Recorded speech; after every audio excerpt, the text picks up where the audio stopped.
ॐ श्री गणेशाय नमः। ॐ श्री हनुमते नमः। ॐ पञ्चमुखी हनुमते नमः। पञ्चवक्त्रं महाभीमं त्रिनेत्रं च महाबलं सिंहिकागर्भसम्भूतं हनुमन्तं नमाम्यहम्।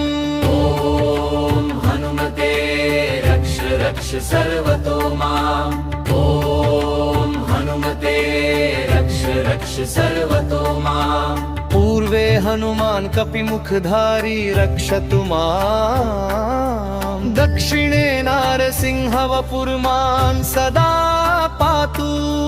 पश्चिमे गरुडरूपवान् रक्षतु। उत्तरदिशि वराहरूपः सदा रक्षतु माम्। पूर्वे हयग्रीव विग्रह पातु मे शिरः।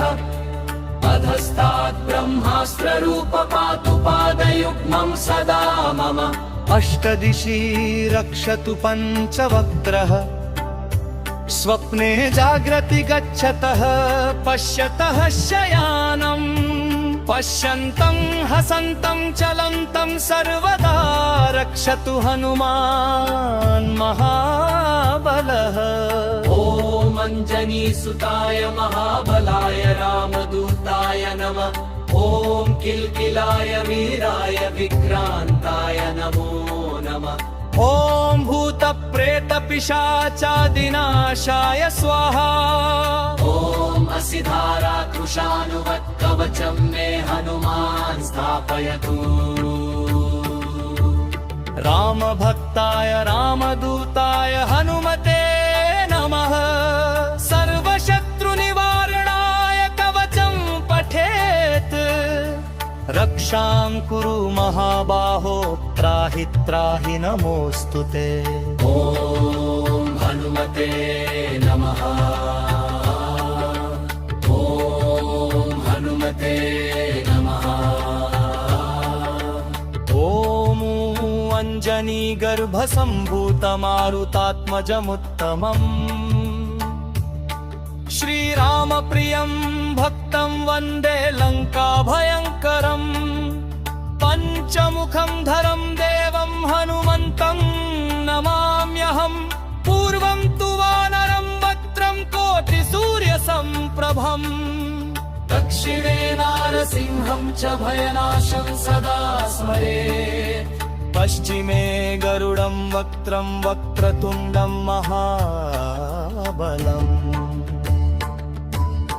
उत्तरं तु वराहं च कामरूपं महाबलम्। ऊर्ध्वं हयग्रीवमुखं शङ्खचक्रगदाधरम्। एवं पञ्चमुखं रूपं हनुमन्तं महाबलं यो स्मरेत्रातरुत्थाय सर्वशत्रुभयं हरत्। नाशयेत्तु स्वप्नं शुभं दुष्टग्रहसमुद्भवम्। अभिचाराणि सर्वाणि मन्त्रतन्त्राणि भूतले। सापराधं न मुच्येत्तु पञ्चवक्त्रं हनुमतम्। किं यं चिन्तयते कामं तं पन्थानोत्य संशयम्। श्रीराम जय राम जय जय राम। श्रीराम जय राम जय जय राम। ॐ हनुमते रुद्रावताराय नमः। ॐ हनुमते रुद्रावताराय